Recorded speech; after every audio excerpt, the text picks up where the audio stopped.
Don't drink that. The words left Adi's mouth before her brain could catch up with them.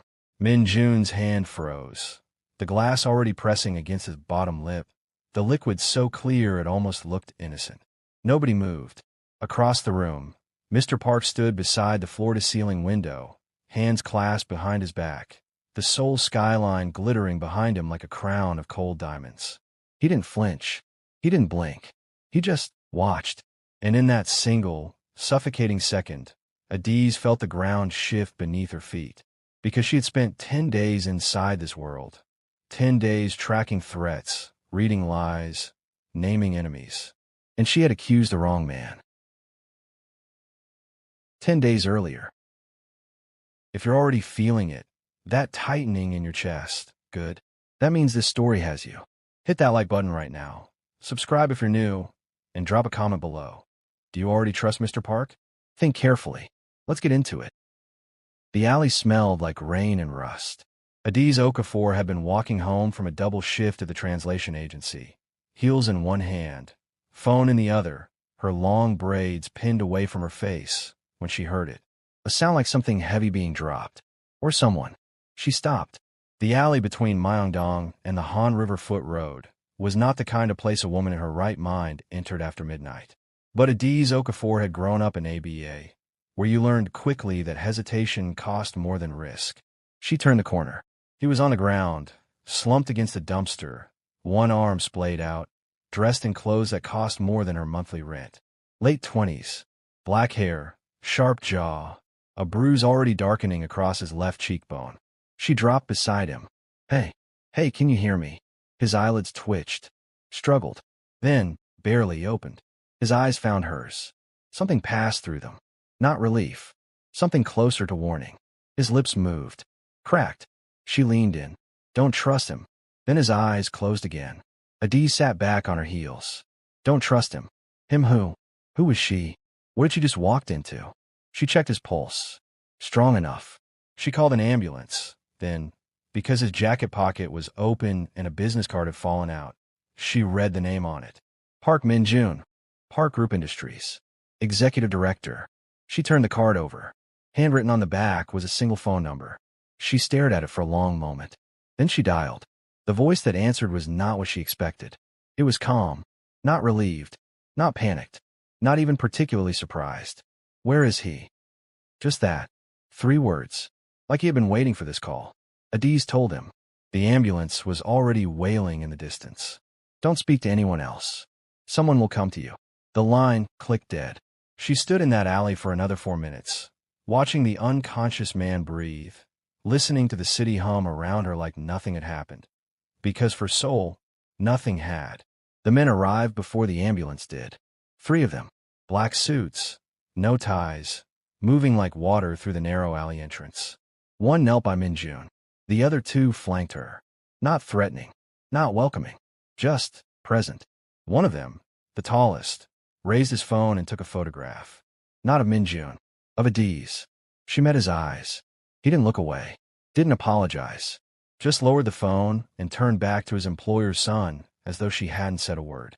Because she hadn't. She hadn't said anything at all. That night, she sat on the edge of her apartment bed and stared at her phone. It was blank, normal, quiet. She opened her messages to check if the mystery number had texted. Nothing. She opened her photo gallery. Empty. She opened her contacts. 14 numbers gone, including her mother in ABA, including her friend Sola, who had moved to Busan, including her boss at the agency.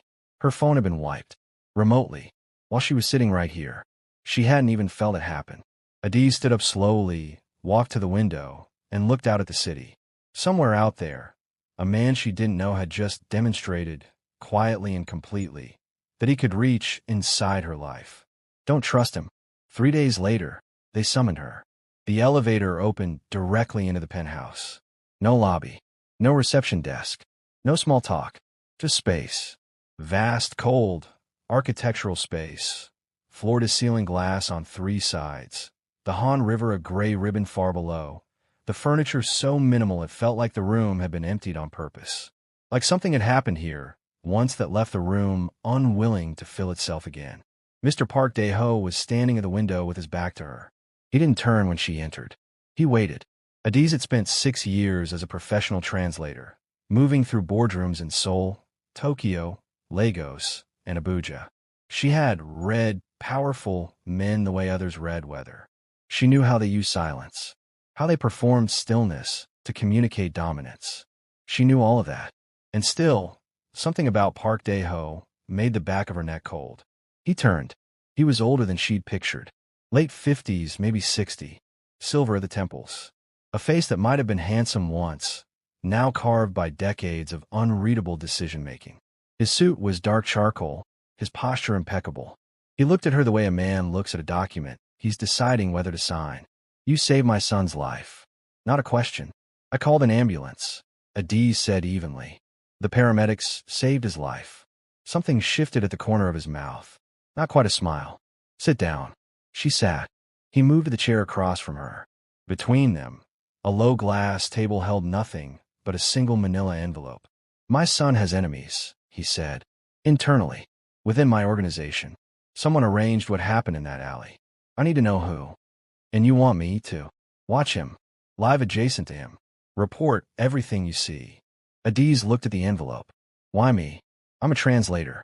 "You were a translator who stayed in a dark alley with an unconscious man until help arrived, who did not take his wallet, which was accessible, who did not speak to the press, and who has demonstrated, in 3 days of observation, that you're not connected to anyone inside my world." 3 days of observation. So the photograph in the alley was just the beginning. What's in the envelope? Enough to change her circumstances significantly. She didn't open it. "What happens if I say no?" A pause. The city breathed outside the glass. "Nothing," he said. "You return to your life." And then, quietly, with no change in tone whatsoever, "But if you lie to me, Adiz, you won't leave this place." It wasn't a threat. That was the terrifying part. It was a term, a clause. The way you might tell someone that a contract automatically renews if not canceled. Just information, stated cleanly, with no malice and no room for misunderstanding. She opened the envelope. Later, she would ask herself what made her say yes. The number in that envelope was real. Enough to send money home. Enough to move to a better apartment. Enough to pay off the debt her brother had left behind when he died. But if she was honest, and Adiz had always been uncomfortably honest with herself, it wasn't the money. It was the man on the ground whispering 3 words before he lost consciousness. Don't trust him. Someone had hurt Park Min-jun, and his own father had wiped her phone instead of calling police. Adiz Okafor had walked into this city from Lagos with nothing but her brain and her nerve. She was not going to leave this story without knowing how it ended. We are deep in it now. Before we go further, if you're watching this and you haven't subscribed yet, do it right now. Every like, every share, every comment keeps this channel alive. Drop this in the comments. Team Adiz or Team Mr. Park. Let's see where you stand. Now, back to the story. They introduced her as Min-jun's new personal assistant, a language consultant, officially hired to help him review international contracts during his recovery. Min-jun had said nothing when she entered the room. He sat in a high-back chair by the window, his arm in a partial brace, the bruise on his face now yellowing at the edges. He was reading something, or pretending to. He didn't look up. Miss Okafor, the head nurse, a slim woman named Mrs. Han, announced. "She's been briefed on your schedule." "I didn't ask for an assistant," Min-jun said, still not looking up. "Your father. I know what my father did." Mrs. Han left. Adiz stood in the center of the room. Min-jun finally looked at her. His eyes were sharp. Too sharp for someone who had been unconscious in an alley 3 days ago. He scanned her the way a person scans a room they'd just been told is safe, methodically, disbelievingly. "You're the woman from the alley." "Yes." "My father hired you." "Yes." "To watch me." She held his gaze. "To assist you." He almost smiled. The kind of almost smile that means, "I see exactly what you are and I find it mildly impressive that you think this will work." "Do you play chess?" he asked. "I do." "Then sit down." The chess games began that afternoon and resumed every day. Adiz had played since childhood. Her father's gift to her, a battered board they'd set up on the veranda in Enugu while her mother cooked. She was good, patient. She could wait 12 moves to spring a trap. Min-jun played like someone expecting the board to betray him. He sacrificed pieces unnecessarily. He left his queen exposed, pulled it back, exposed it again. He would engineer a position where Adi's path to his king seemed obvious, and then watch her eyes when she moved toward it. It took her 4 games to understand. He wasn't playing to win. He was playing to see what she would do with a gift she hadn't earned. On the 5th game, she stopped taking his bait. She built slowly, conservatively, closed the board down, and forced him into a genuine endgame with no tricks left. He stared at the board for a long time. "You figure it out," he said. "Day 4. Why didn't you say something?" "Because I wanted to see how long you'd keep doing it." He looked at her then, really looked at her, like she had just become, for the first time, an actual person. But even as the Cold War between them thawed into something more honest, Adiz was watching. She was watching everyone. Mr. Choi Byung-soo was Min Jun's personal advisor, a warm man, quick with a laugh, always seeming to arrive exactly when things needed smoothing over. Too perfect, too available. His warmth had the quality of something practiced. Mrs. Han, the head nurse, had access to Min Jun's medication. Every dose, every schedule, every adjustment. She never met Adiz's eyes directly. Not once. Chief Wu, the security director, controlled every movement log in the compound. Who came in? Who went out? Who was where and when? He was unfailingly polite and revealed nothing. And then there was Mr. Park Dae-ho himself, who knew everything. All of it. Every detail. Not because he was told, because he already knew before anyone told him. That was the thing about Park Dae-ho that lived in the back of Adiz's mind like a splinter she couldn't quite reach. He never asked questions. He only confirmed things he already understood. The midpoint revelation came on a Tuesday night. Min Jun had been quieter than usual all day. Not sullen, not cold, but somewhere else. Like a man rehearsing something in his head. After their chess game ended in a draw, he didn't stand up. "Can I ask you something?" Adiz said. "You're going to anyway. What were you investigating?" The silence stretched long enough that she thought he wouldn't answer. "My mother," he said finally. Adiz kept her face still. "She died 4 years ago. Heart failure, officially. I was in New York. By the time I got back, she'd been cremated. And unofficially," he reached into the chess box and removed a folded piece of paper. Not a chess note. A printed photograph. He placed it on the board between them. It showed a medical chart. Lab results. Numbers Adiz couldn't immediately read. But she saw the date. And she saw the name at the top. "These are her tox results," Min Jun said quietly. "The ones that were never submitted to the coroner. I found them 6 weeks ago inside documents that were supposed to have been destroyed." Min Jun. "She wasn't killed to hide a theft," he said. "She found something. About my father. And someone decided that made her a problem." The room was very quiet. "Does your father know you found this?" He looked at her. "Why do you think I was in that alley?" Adiz sat with that for a long time after she returned to her room. She sat with the weight of it, the reframing of everything. Because if Min Jun was right, then the attack in the alley wasn't a warning from a corporate rival. It was from someone who needed his investigation to stop. And the only person who stood to lose everything from that investigation was the man who had hired her to watch his son. Pause. "I need you to drop a comment right now. Do you think Mr. Park knows what his son found? Because I need to know where your head is at. Share this video. Your people need to be watching this. Like it. Now, let's keep going, because this is where it gets dangerous." Adiz did what she was trained to do. She gathered facts, constructed timelines, cross-referenced. Mr. Choi Byung-soo had been at the compound the night of the attack. His driver's log showed he'd exited at 10:47 p.m., 14 minutes before Min Jun was found in the alley. He had a history of financial disputes with Min Jun's division. He had access to Min Jun's private schedule. He had motive. He had access. He had behavior that was too controlled, too warm, too present. She compiled everything, typed notes, timestamps, photographs she'd managed to recover, and she reported it to Mr. Park. He received it at the same glass table where she'd first sat across from him, read through in silence, turned each page with the unhurried attention of a man reading a document he'd already memorized. When he finished, he set it down. "You're certain? The evidence points clearly to." I asked if you're certain. She looked at him. "Yes," she said. He nodded once. "Thank you, Adiz. You've done exactly what I asked." 2 days later, Mr. Choi Byung-soo was gone. No announcement. No dismissal notice. His office was cleared. His car was absent from the compound parking lot. When Adiz asked Mrs. Han where he had gone, the nurse smiled pleasantly and said she didn't know. That afternoon, Mr. Park appeared briefly at the end of the corridor and caught her eye. "You were right," he said simply, and walked away. She should have felt relief. She waited for it, stood in the corridor after he left, and consciously waited for the loosening of tension that should come when a problem is solved. It didn't come. That evening, she noticed that security had increased. 2 men now stationed at Min Jun's floor rather than 1. New cameras in the east corridor. Movement through the building was slower, more filtered. Min Jun wasn't relieved. He was sitting in his chair when she arrived for their chess session. And he looked, she searched for the right word, cornered, like an animal that had watched the cage door close and was still deciding whether to show it. "Choi is gone," she said. "I know, aren't you?" Relieved, he picked up a pawn and turned it in his fingers. "Ask me again when I understand why." That night, passing Mrs. Han in the hallway, Adiz offered a small smile. The nurse looked at the wall. Not nervousness, not guilt, fear.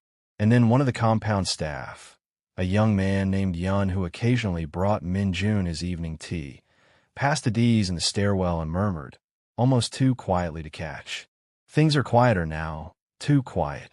He kept walking. Adiz stood on the staircase and felt the entire shape of the story shift. She went back to the beginning. Not her notes, not her compiled evidence. The actual beginning.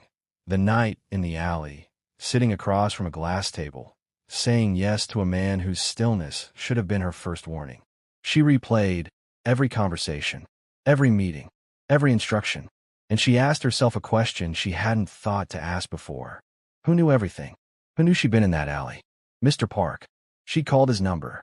Who knew Min Jun's movement schedule that night? Exactly where he would be. What route he'd walk.